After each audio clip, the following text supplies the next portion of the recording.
Greetings film fans and JPC News viewers, welcome to Not Too Critical Reviews. I'm your host Renard, and as the Oscars approach, pundits everywhere have been analyzing the numerous industry guild awards that have shown varying degrees of predicting their corresponding Oscar categories. Successful or not, what cannot be denied is that industry workers, not mere critics like me, populate these guilds and vote for their awards, which is equally the case for the illustrious Academy Awards. Now, I'm recording this podcast, or rather series of podcasts, after many of these guilds have announced their awards, some even a month ago. So consider this less of an update and more of a reflection, a contemplation, a consideration of these victories now that Oscar Sunday is all that's left on the horizon, barring a couple of guilds here and there. But most of the major ones have announced their stuff, so really all we're left with is the Oscar ceremony, so let's get into it. The Art Directors Guild, or ADG. The corresponding Oscar category is Achievement in Production Design. This award is for the world of the film, sets, props, vehicles, what have you. ADG divides their feature film awards into three categories: period, fantasy, and contemporary. For this awards season, the results were as follows. The Revenant took period, Mad Max Fury Road took fantasy, The Martian, oddly enough given its setting in a future when NASA's actually running manned space missions again, won contemporary. The nominees for the Best Production Design Oscar, all three of these winners, plus Bridge of Spies and The Danish Girl. Now right off the bat, forecasters and those betting on the Oscars can just throw off The Martian as a contender. Contemporary films never win Best Production Design. And sadly, once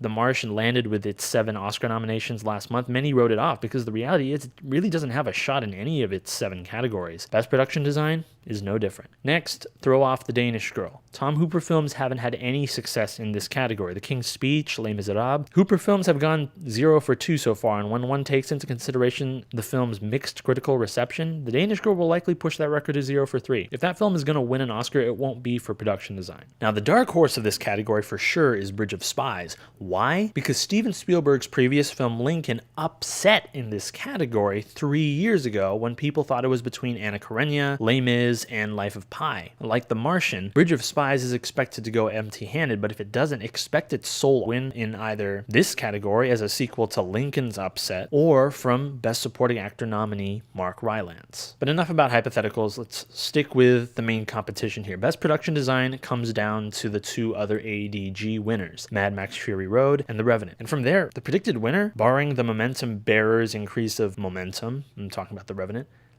the predicted winner is Mad Max.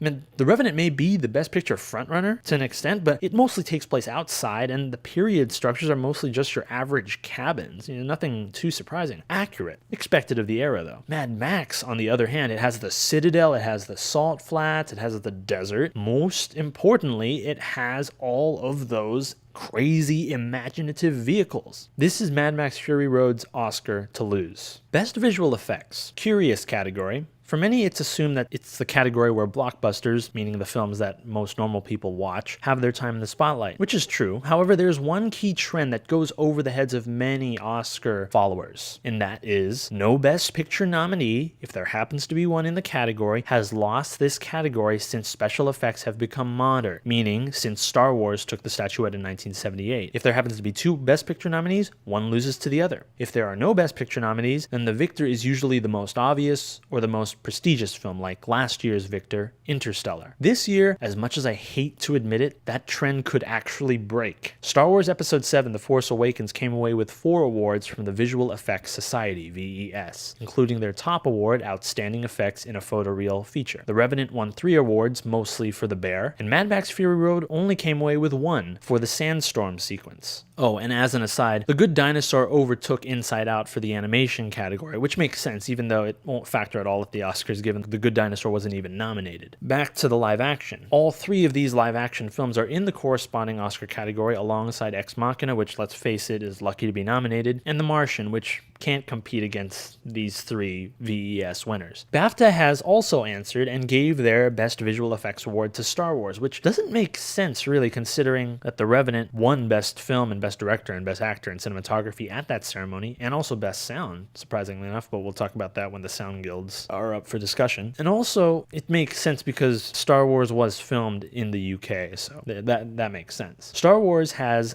VES, it has BAFTA, it's a Star Wars film, and it's the highest grossing film of last year both domestically, worldwide, and all-time domestically. The Revenant, even though its contention here only exists really because of The Bear, has its Best Picture frontrunner status and the curious trend of the Oscars pairing up Best Cinematography and Visual Effects nowadays. See Avatar, Inception, Hugo, Life of Pi, and Gravity, if you think I'm wrong. Mad Max Fury Road has Critics' Choice, the likelihood of holding its own against The Revenant in the below-the-line categories, and its reputation as an action film that favors a refreshing amount of practical effects as opposed to CGI. I'm going to stick with Mad Max. I mean, until that trend of Best Picture nominees plus the most obvious effects film always prevailing in this category for the past 4 decades breaks, I refuse to predict Star Wars just because it's Star Wars. I'm going to stick with the trend. Let's go to the Annie Awards, which is, it's had its share of controversy given, animation studios providing bias due to sponsorship, but lately they've been fixing that up, and this year, well, if you weren't a fan of Pixar, you're not going to like it. Let's just say this. The Good Dinosaur won for visual effects in an animated feature as it did at the Visual Effects Society. Oscar nominee Boy in the World won for independent feature, that's a new category at the Annie Awards. Inside Out won the remaining 10 animated feature awards, including the top award, directing, writing, and voice acting for Phyllis Smith as Sadness. The Revenant even came away with an Annie for The Bear. That's the visual effects in a live-action feature award. Now, what does this all mean? It's simple. Inside Out is not losing Best Animated Feature at the Oscars. The American Society of Cinematographers. Not exactly the most reliable guild award. Why? Because Roger Deakins has won 3 times here out of 14 nominations. But at the Oscars, 0 for 13. Shame on you, Academy. By the way, I say 0 for 13 because it's so painfully obvious who's going to win. It's Emmanuel Chiva Lubezki for his utterly spellbinding photography of The Revenant, his 3rd in a row, and also coincidentally his 3rd victory over Roger Deakins. This victory plus BAFTA has sealed the deal, and you'd be throwing away your money if you were voting for any of the other 4 nominees. One day, Mr. Deakins, one day, you shall finally prevail. Since the Academy only has 3 nominees from a 10-film shortlist for makeup and hairstyling, I'm going to discuss the relevant victories at the Makeup and Hairstyling Guild first. Mad Max Fury Road won both special effects makeup and period/character makeup, which basically means it'll win the Makeup and Hairstyling Oscar as well. Now, what doesn't really matter for the Oscars anymore? Cinderella, whose only Oscar nomination is for costume design, won for period/character hairstyling. Contemporary makeup went to Furious 7, and contemporary hairstyling went to Pitch Perfect 2.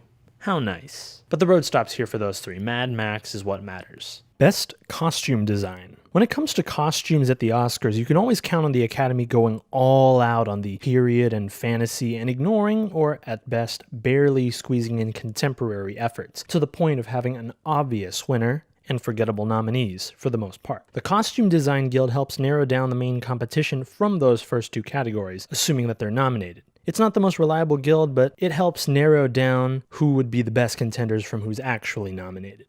Anyway, the results. Period went to The Danish Girl, beating fellow Oscar nominee Carol. Fantasy went to Mad Max Fury Road, and Contemporary went to Beasts of No Nation. Good for you, Netflix, but the road stops here for you. It looks like Mad Max Fury Road will come away with this craft category, having won also at Critics' Choice as well as BAFTA. An off-the-wall winner, sure, but deserving nonetheless. Some suspect a possible Revenant upset, but its lack of a CDG nomination ought to discourage that gossip. And again, The Danish Girl's Oscar possibility, it lies in a different category. So, chalk another one up for Mad Max. The Sound Guilds. Allow me to distinguish between the 2 sound categories for you. Since the Cinema Audio Society announced first, I'll start with sound editing. Sound editing is the total soundtrack package, as all the elements sound together when you watch the finished film. That's why musicals and music-related films take this category. To start off, the Cinema Audio Society gave their animation award to Inside Out. No surprise there. Live action, on the other hand, went to The Revenant. The Revenant's victory at BAFTA and here basically means 2 things. Either The Revenant wins both sound Oscars, or it will split, or something else entirely, either Mad Max or even Star Wars. We'll take both. CAS isn't entirely reliable, especially when when Birdman claimed victory last year and then Whiplash took BAFTA and the Oscar. The Revenant should be the safe choice in these remaining days. And moving on to the Motion Picture Sound Editors Guild. Sound mixing is the whole sound package. Sound editing is the creation and compiling of the individual sounds in the soundtrack. This category considers such things as the layering of room tone with the sound of props, the laying on of dialogue, which may or may not include ADR and Foley and whatnot. Finally, the score is what's placed on top. In other words, the sound editing are the parts. Sound mixing is the whole. Sound mixing goes to favor music, musicals, etc. Sound editing favors action,